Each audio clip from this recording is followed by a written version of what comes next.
Hi everyone, Skip here from the FKN Ensemble. Today we're going to explore the game worlds in which many of our favorite games take place. From hell-infested space stations to forested fantasy worlds, developers have been creating rich, detailed environments for us to play in for decades. So here are our top 10 best, most immersive, and most memorable video game worlds. Coming in at number 10 is Vvardenfell from the Elder Scrolls III Morrowind. Daggerfall, the precursor to Morrowind, was rooted in a more generic fantasy setting. But Morrowind, released in 2002, took the series in a more bizarre and eclectic direction. The game takes place on a small island called Vvardenfell, and its incredible execution is one of the main reasons Morrowind remains the favorite installment of the Elder Scrolls series for many longtime fans. From massive walking bugs called silt striders, which are used for transportation, to Gwar, small dinosaurs you can ride like horses, the game just oozes uniqueness. Producer Todd Howard has previously said the development team took inspiration from a wide variety of sources such as Ridley Scott's Gladiator, The Dark Crystal, and even Conan the Barbarian. Each zone of the world has a distinct feel in everything from the plant life and NPC politics to the architecture, all of which is taken from various real-life cultures including Egyptian, Middle Eastern, and early Japanese cultures. Coupled with unique enemy design, this serves to give every area of the game a different and exotic feel. Possibly the biggest contributing factor to the game's immersive world is the inclusion of over 300 in-game books, some as long as a typical short story, and all of which provide glimpses into the game world's background and history. These books flesh out a game world that feels lived in and feels like it has a background that you have only begun to scratch the surface of. It's a background you want to explore more of as the game progresses. All of these factors contribute to making Morrowind's game world our number 10.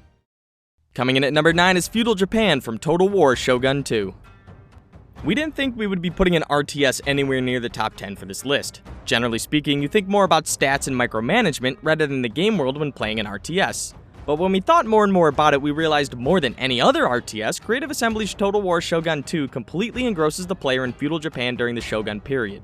To be fair, Total War games aren't straight traditional RTS games in the vein of StarCraft or Total Annihilation, so they have a little more to work with in terms of historical context than those titles. And Creative Assembly's development team has 2 decades worth of experience in this area. But at the same time, it's remarkable how effective the designers were at making you feel like you were controlling an empire in feudal Japan.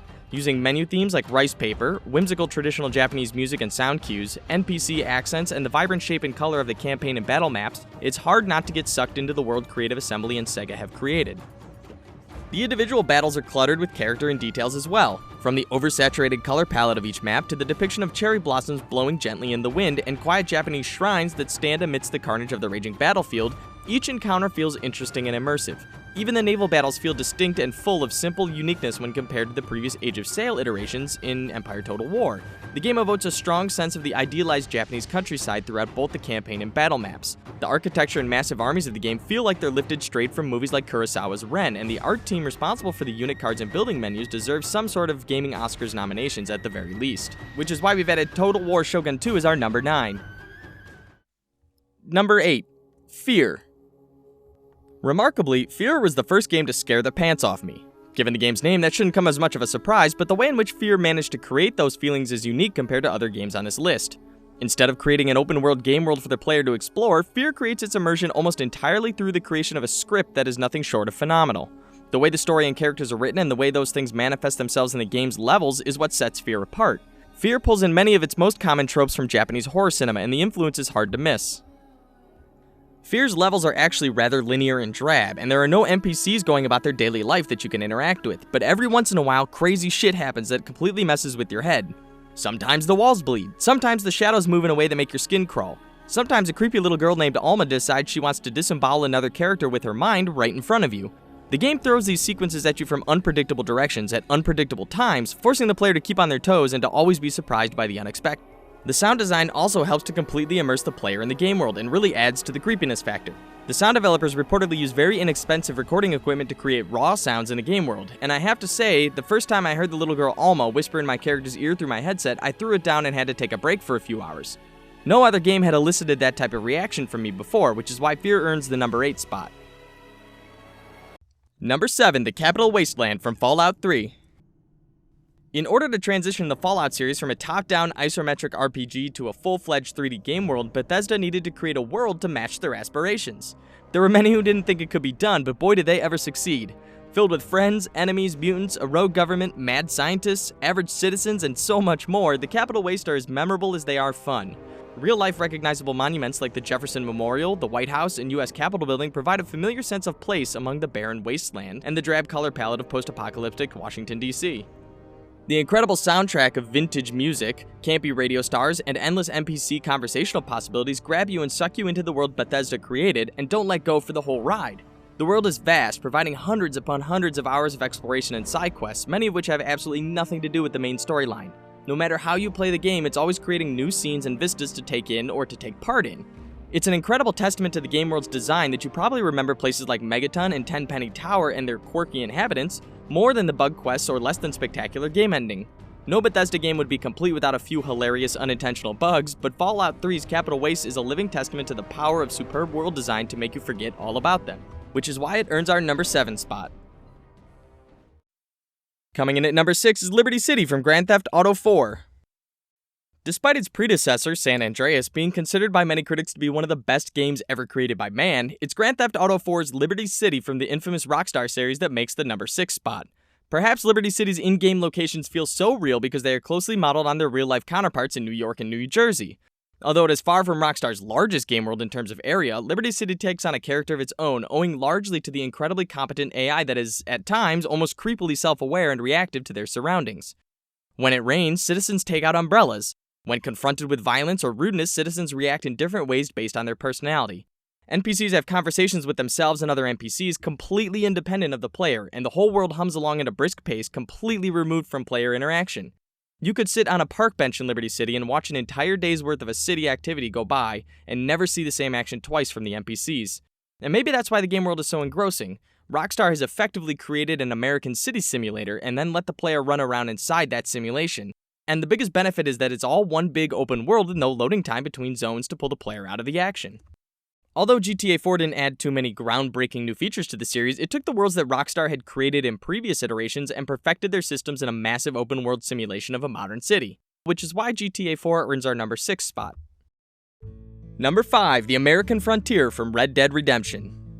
The sheer fact that Rockstar has 2 games on our top 10 list proves that they really know how to make immersive and convincing game worlds.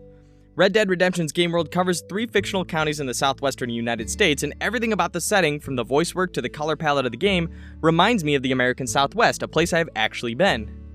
From the moment you jump on your exquisitely motion-captured horse and set out on your own personal story of revenge and redemption, the counties of New Austin, West Elizabeth, and Nuevo Paraiso suck you in and make you want to throw on a cowboy hat and wrangle some cows. The voice acting is a little over the top and cheesy, but isn't that what you really want? To be sucked into a fantasy world of Wild West where gunfighters rule the land and wild buffalo herds stampede across the plains? Of course it is, and Red Dead Redemption delivers that in spades. Of extra special note is the audio work for the game. Distant thunderstorms rumble across the prairie, and far-off train whistles floats on the wind, and gunshots pierce the still desert air. The game's music has also been widely praised, with Jose Gonzalez's song Far Away being named one of the best video game songs ever created by some. Like most good development studios that want to immerse you in the world they create, Rockstar actually sent their employees to real iconic locations in the American Southwest and had them model game locations off of what they photographed.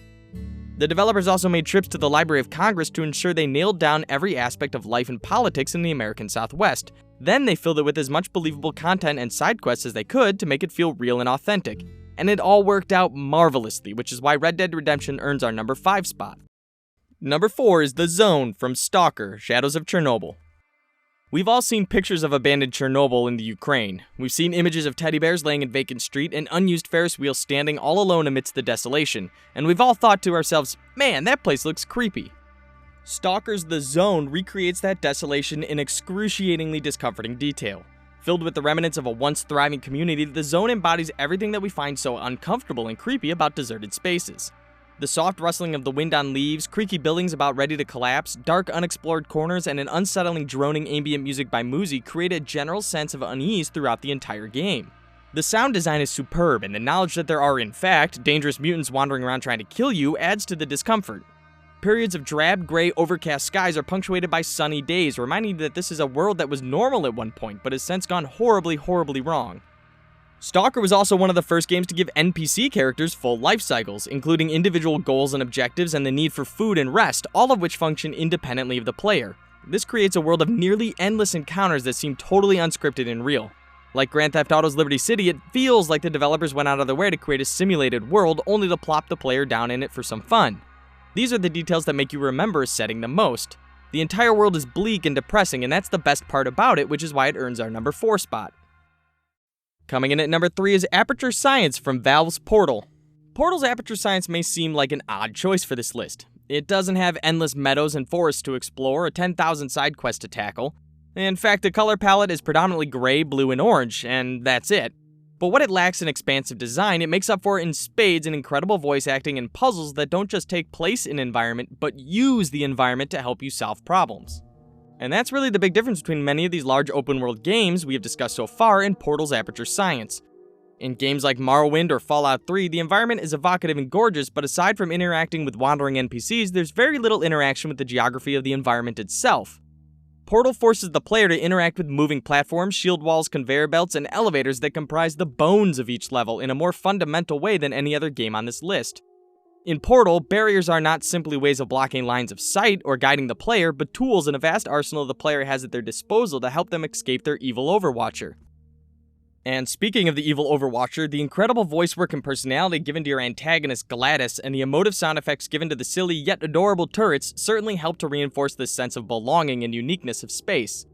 The simple fact that Valve manages to make the player care about an inanimate cube with a heart on it on a fundamental level speaks volumes to how effectively the world resonates with the players. And all of this happens without even touching on the backstory that Valve has created for the game of a mad AI gone rogue and a scientist's efforts to stop it. So no, Portal doesn't have 1,000 NPCs wandering its world, or 100 different plant varieties to collect, but it does have a concept and level design that forces the player to become one with the game world in many ways, something that no game has accomplished before or since. And always remember, don't trust Gladys, the cake is always a lie. Coming in second is Africa from Far Cry 2. Now, I've never been to Africa. It's one of the many things left to do on my bucket list. But Far Cry's 2 portrayal, while not entirely accurate, I'm sure, really made me feel like I had been transported to the African savannah. Far Cry 2 is the first game to make me believe a single-player FPS could use the environment and world around it to create a sense of belonging and immersion in a foreign place. Everything in Crytek's Africa is drenched in a hot yellow sun and covered in a thick red dirt, which most Westerners commonly associate with the African savannah. Small worldly details such as wildlife that lives a life of its own to shrubbery and foliage that can be dynamically destroyed make the world feel whole, like it could have functioned just fine without the player there. That foliage would even grow back once destroyed if given enough time. Crytek's Africa even had volumetric wind that allowed wildfires to propagate through the savannah dynamically depending on wind direction and burning materials. Even small design decisions by Crytek added to the feeling of immersion. For example, the player's game world map is something they have to physically pull out of their character's pocket rather than a generic UI screen that would pop up. Rather than forcing the player to pick up generic health kit to restock their character's health bar like every other FPS on the market, players were subjected to brutal visuals of their character's self-healing measures, such as ripping bullets out of their bloody arm after a gunfight or pulling a stick out of your character's hand after a nasty fall. These small elements all came together to make me believe I was in a foreign hostile land that I only vaguely understood but could very much appreciate. And that is why it remains our number 2 most immersive game world ever made. Then finally, in first place is Rapture from BioShock. Let's be honest here, is anybody really surprised that this takes the top spot on our list? There are few settings that evoke as much emotion and mood in gaming history as the underwater dystopian city of Rapture from the infamous first-person shooter game BioShock. 2K Games, the creators of BioShock, built a world that is so meticulously manicured and laid out that it's hard to imagine how they managed to even tackle the undertaking. An ominous sense of foreboding is pervasive throughout the entire world, from the minute you set foot in the welcoming center of Rapture to the second you leave. Only large, thin panes of glass separate your character and the dark, leaking corridors of Rapture from the crushing depths of the ocean on the other side. This gives the player the impression that certain doom is but a small crack away, and at certain points during the game, this actually becomes a reality. I imagine it's a lot like what living on board a submarine must feel like. The color palette and lighting the developers created for Rapture are also part of what makes it so intriguing, highlighting the bizarre, interesting, and the whimsical, and hiding the evil in just enough shadow to make it feel menacing and foreboding. Rapture is actually created so well that the city itself and the water outside almost become characters of the game in and of themselves, stalking you and watching you at every step. One of the things that makes the world so believable is the variety of characters that populate it. Like the real world, some of the citizens of Rapture have good intentions and motivations. On the other hand, some are actively trying to kill you. Some are completely indifferent one way or another, and some live in a middle gray area where their intentions are evil but their motivations are somewhat understandable. Perhaps most importantly is that BioShock makes you care about the characters in the city itself. From the moment you see your first little sister and Big Daddy to the game's ultimate twist, you form opinions and relationships with Rapture and its denizens and the ocean outside of its windows. And that, more than anything, is why BioShock earns our number 1 spot. Well, that's it from Skip at the FKN Ensemble, and that's our top 10 list of the most immersive video game worlds ever created. We're sure some of you will disagree with a lot of these, or want to add your own, so let's hear them in the comments. If you liked what you saw and want to see more, check out our other YouTube videos and be sure to subscribe so you can be kept informed when we release additional videos. From everyone here at the FKN Ensemble, we'll see you soon.